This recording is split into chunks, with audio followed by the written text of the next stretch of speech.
The old woman held my sleeve, her dark eyes smoldering. I froze, perplexed and somewhat uncomfortable. I'd come to the bazaar specifically for flowers, but among the narrow streets and courtyards I'd gotten lost. There hadn't been anyone around for ages. And now this. Well, she grinned a rotten smile, her face tanned and shriveled like worn leather. My first instinct was to pull free, and run, but I didn't. I couldn't. I was spellbound by the intoxicating scent trickling from her stall, cascading. Pungent aromas just as striking as the beautiful flowers decorating her walls. The colorful petals swayed alluringly in the wind, drawing me in. I closed my eyes and inhaled deeply, instantly transported to a faraway place of wild, unbroken beauty. Do you know him? Torn from my reverie, I shook my head. But you are looking for flowers. Yes. You see, I love flowers. I come from a long line of horticulturists. In fact, my village is famous for it. We host a yearly competition for the most beautiful blossom, drawing people from all over the world. Since I started, I've always finished top 3, having come second in the last 4 competitions. What's worse, my neighbor, that nag Karen, is the one keeping me from the grand prize, having won the last 6 competitions. Her skill is legendary, she's constantly lauded. It's maddening. It's not fair. That's why I came to this bazaar. My obsession having chased me to the most remote regions on earth in search for the perfect blossom. Show me your most beautiful flower, I demanded. The old woman shook her head.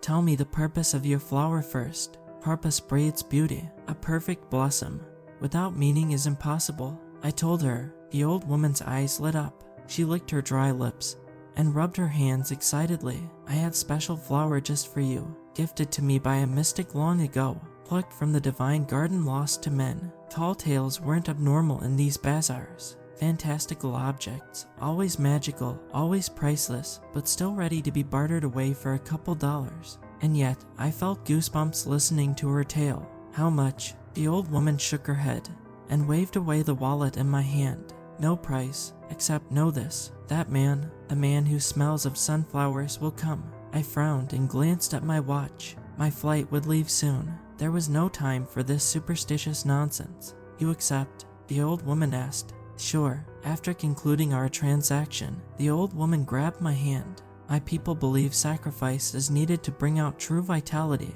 It has long been a custom for this particular plant. In order to bring out its bloom, a drop of your adversary's blood. Blood is nectar of the gods. Only then will flower bloom beyond wildest imagination. I smiled awkwardly and nodded, if only to get the old woman to let go of me, turning around as soon as she did and hightailing it back to the airport. Back home, I immediately got to work, potting the seeds, carefully concocting a perfect mix of fertilizer and nutrients. 2 weeks passed, and nothing. No flower, no bloom, not even a tiny sprout. The truth slapped me in the face. I'd been swindled. The next days passed in a mix of fury and gut-wrenching anxiety. And though I still had a greenhouse full of flowers I'd carefully cultivated all year, timed to perfection to bloom during competition weekend, it was not enough. Every day, going and coming back from my salon, I drove past Karen's house. This time she'd even refrained from using a controlled greenhouse environment. Instead, she'd transformed her lawn into a single, breathtaking flower bed, a rich tapestry of color abuzz with life and fragrant vitality. None of my flowers could compete. It was unfair, like comparing Monet's gracefully dotted style to those done by a finger-painting toddler. And all that she'd freestyled, not just braving the outdoor weather conditions, but seemingly bending them to her will. Every time I drove by, a cold hand reached into my stomach, twisting my innards more and more. And then it was here, the Friday prelude to competition weekend. And just as she always did, Karen came to my salon. Beating me wasn't enough. She needed me to doll her up to do it first. Karen sat in silence for a while, leaving me to cut and pluck away. I like working with hair, because its upkeep is not all that dissimilar to gardening. You have to bring out the full beauty of what's there while pruning away the unwanted parts. As it always did, our conversation turned to pleasant gossip. Down the road, Tara's 16-year-old daughter got pregnant. It seemed the apple had not fallen far from the tree, and Sarah from the post office heard from her cousin, who's a nurse at the local hospital, that Tara had come in looking for information about abortions. The scandal, like I said, pleasant enough, until it wasn't. Are you ready for tomorrow? I let slip a quick glance in the mirror. As our eyes met, the edges of Karen's lip twitched into a sly smirk. I am. You. Karen shrugged. You know, I'm not sure, since I've won so often. I wanted to try something new this time round. I don't know if you've noticed, but I'm not using a greenhouse this year. I just planted some flowers in the yard and hope for the best. I've noticed. Karen shrugged once more. I just don't know if it's good enough this year. The absolute gall of this woman, trying to play it cool, like she didn't know just how majestic her flowers were. I suppose it depends on the competition, I replied through pursed lips. Karen chuckled. You know, I came by your house the other day, but you weren't there. I couldn't help but take a look inside of your greenhouse. I guess I'm not the only one taking it slow this year. Karen pulled away while covering her ear, leaving me standing there awkwardly with my bloodied scissors. What the hell? I'm so sorry, I stammered, snatching a pile of tissues from the box and handing it to her. I must have slipped. Karen dabbed her ear and flinched. She turned towards the mirror to inspect the damage. The cut was not deep.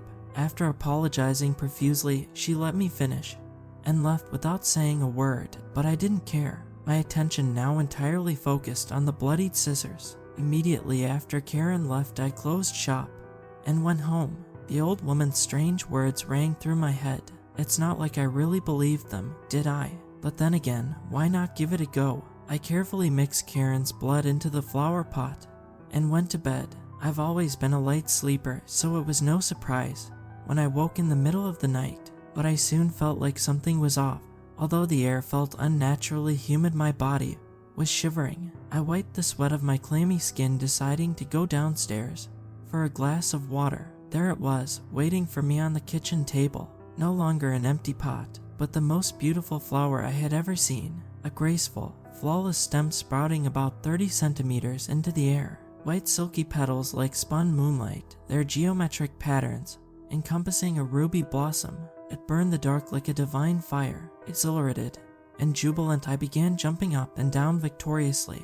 Not only was I going to win this year's competition, but I just sprouted a flower of such flawless beauty that I felt sure it would change the world. Giddy with glee, I stormed outside. I couldn't wait until tomorrow. The time for Karen's humiliation was now. As I ran down the road, I spotted something weird floating in the air. Yellow granules drifting in the dark. Spores of some kind. Pollen coming from Karen's house. As I approached, my nose crinkled. A foul smell filled my nostrils. Sour, like a field of wilting flowers. But not just any flower, no. This had the distinct smell of sunflower. But the pollen did burn, instantly irritating my skin. Thankfully, I'd pulled on a hoodie before storming outside. I pulled the hood deep over my face and hid my hands in my pockets. I got to Karen's house and rang the bell repeatedly, but nobody answered. After waiting in the dark a couple of moments, I crawled over her fence and jumped into the back garden. I knew she usually kept the kitchen door open. As I stepped into the kitchen, it felt like I'd set foot in a swamp. The air was heavy, difficult to breathe, clinging to my skin like a sweaty film. Slimy vines crawled along the floor. They'd stuck to the walls, flailing like black tentacles, inching forward towards the door. The kitchen was abuzz with mosquitoes, flies, and other vermin which swarmed me as I entered. While I stood swatting them, I failed to notice a vine contorting around my ankle until it began crushing my foot. I yelled in pain, but luckily Karen's kitchen knives were nearby. I grabbed one and hacked away at the vine's slimy flesh. The tentacle instantly retreated, followed by a deafening screech coming from upstairs. Its high pitch tolled through me like a struck bell. The vines back away, allowing me entry to the living room, which was saturated with more pollen. It burned my skin, producing painful boils and bumps. I grabbed a towel from the table and tied it around my face before following the vines upstairs. The air grew thick, devoid of oxygen, and I began feeling lightheaded. I kept fruitlessly swiping at the mosquitoes as I made my way forward. Karen's bedroom had become an area devoid of all sanity. Endless vines stitched the air, sprouting massive leaves interlocking into an inscrutable canopy. I felt a shiver run up my spine. My body felt heavy. Karen, it came out like a miserable squeak.